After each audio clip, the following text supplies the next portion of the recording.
Hello everyone. तो हम कर रहे थे 10th क्लास का 6th chapter, that is life processes. तो इसके अंदर हमने ऑटोट्रॉफिक मोड ऑफ न्यूट्रिशन कर लिया था and that we have studied in the green plants by the process of photosynthesis. तो we have already discussed about the autotrophic mode of nutrition, that is photosynthesis in the green plants. Now next topic is the heterotrophic nutrition. So we were studying about the nutrition or the mode of the nutrition, that first is the autotrophic mode of nutrition, another is the heterotrophic mode of nutrition. तो दोनों type के nutrition के बारे में हम इस chapter के अंदर पढ़ेंगे।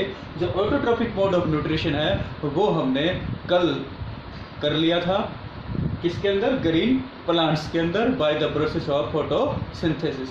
आज करेंगे हम हेटेरोट्रॉफिक मोड ऑफ न्यूट्रिशन। तो hetero word is here, auto means self, hetero means others, from the others. तो this heterotrophic mode of nutrition is the mode of nutrition in which the organisms derive energy from the intake and digestion of organic substances prepared by the autotrophs and other organic sources। तो heterotrophic mode of nutrition में क्या होते हैं? जो organism है वो energy लेते हैं किससे?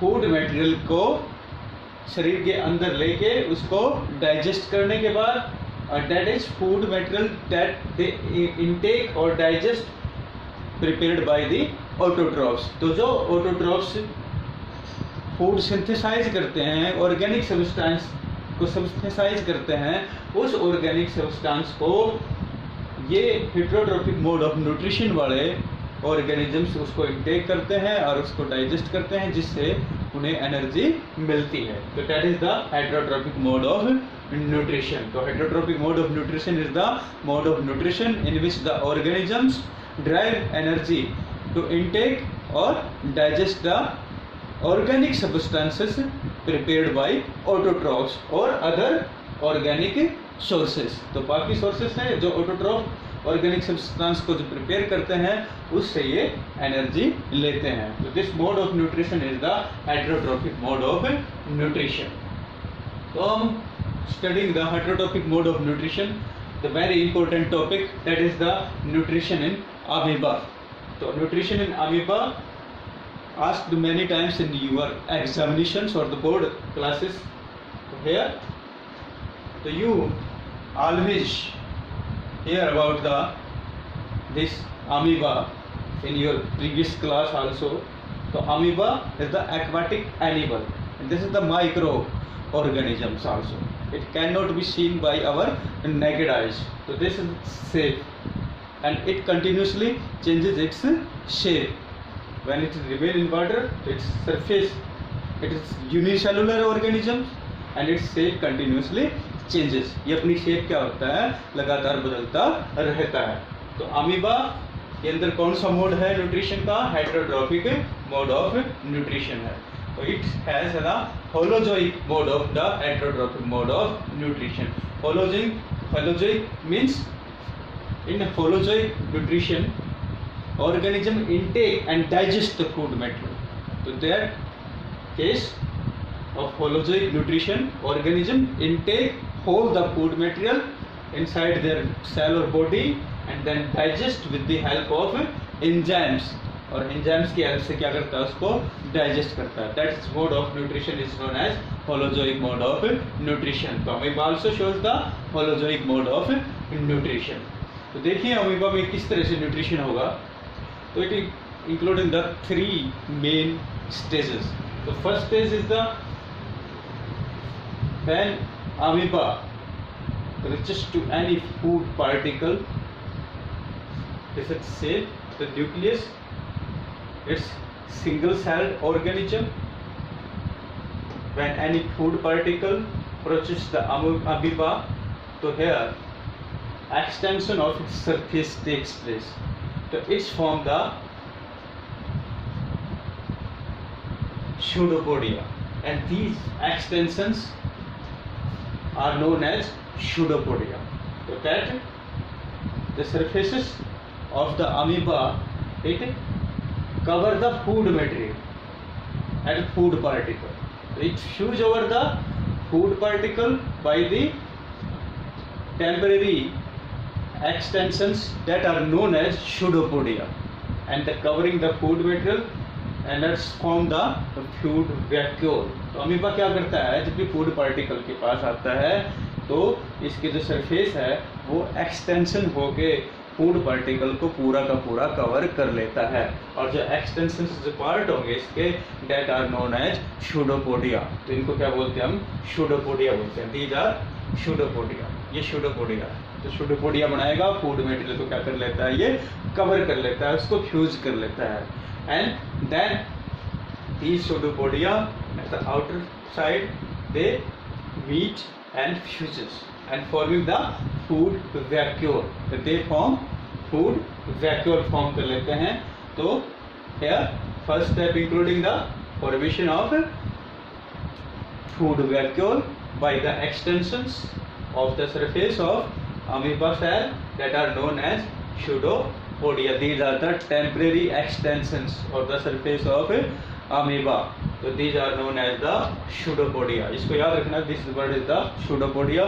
ये टेम्परेरी होंगी, फिर यहाँ से जाने के बाद फ्यूज हो जाएंगी and it's from the food vacuole. Food vacuole ये फॉर्म कर लेता है and the food particle inside the food vacuole now will inside the body of the this amoeba cell. So this forming the food vacuole. Then broken of food particle into the simpler inside the food vacuole. They are the digestive enzymes. They work on the food particle and they broken this food particle into the simpler and diffuses inside the cytoplasm. This is cytoplasm. ये nucleus है, ये dot dot जो दिखा रखी है इसका cytoplasm है. तो यहाँ पर क्या होगा, फूड वैक्यूल के अंदर एंजाइम इस फूड पार्टिकल को सिंपलर में ब्रेक कर देंगे, सिंपल फॉर्म में ब्रेक डाउन कर देंगे and diffuses inside the cytoplasm. Cytoplasm में डाइजेस्टेड फूड मटेरियल डिफ्यूज हो जाएगा. तो this now there is undigested food material remains inside this food vacuole. Food vacuole में क्या रह जाएगा, अनडाइजेस्टेड फूड मटेरियल रह जाएगा जो डाइजेस्ट नहीं हुआ है, अनडाइजेस्टेड है. तो this after the process it move out to the surface. ये सरफेस के पास आएगा और वहाँ से क्या होगी, इसकी जो सरफेस है वो बर्स्ट हो जाएगा और जो फूड मटेरियल है undigested food material it move out और thrown out from the body of amoeba. तो this is the whole over about the nutrition in the amoeba. एक बार मैं फिर से पूरी प्रोसेस आपको बताता हूँ. फर्स्ट में क्या होगा, and amoeba approaches the food particle, temporary extensions or the surface of amoeba that are known as pseudopodia. They cover the food material और food particle. ये food particle क्या कर लेती हैं, कवर कर लेती हैं and forming the food vacuole. क्या बन जाएगा, फूड वैक्यूल बन जाएगा. फूड वैक्यूल के अंदर क्या होगा, डाइजेस्टिव एंजाइम्स हैं वो वर्क करेंगे, इसको फूड पार्टिकल को सिंपल फॉर्म में तोड़ देंगे, उसको ब्रेक कर देंगे और जो डाइजेस्टेड मटेरियल है इट मूव्स और डिफ्यूजेज इनसाइड द साइटोप्लाज्म. वो किसमें, साइटोप्लाज्म में डिफ्यूज कर जाएगा. Now what remain inside the food vacuole, undigested food material है वो फूड वैक्यूल में रह जाएगा. Now this undigested food material moves toward the surface of amoeba. Amoeba के सरफेस के पास आएगा एंड ब्रेक्स और pressed it's outer surface towards the undigested food material. वहाँ से टूटेगा और जो अनडाइजेस्टेड फूड मटेरियल है वो मूव आउट और थ्रोन आउट द बॉडी. वो बॉडी से क्या हो जाएगा, बाहर निकल जाएगा. तो this is the nutrition in amoeba. These following steps are including the nutrition of amoeba. आज हम इतना ही टॉपिक करेंगे, बाकी उसके बाद का नेक्स्ट टॉपिक होगा डाइजेशन इन और nutrition in human being. we will study in next lecture. Thank you.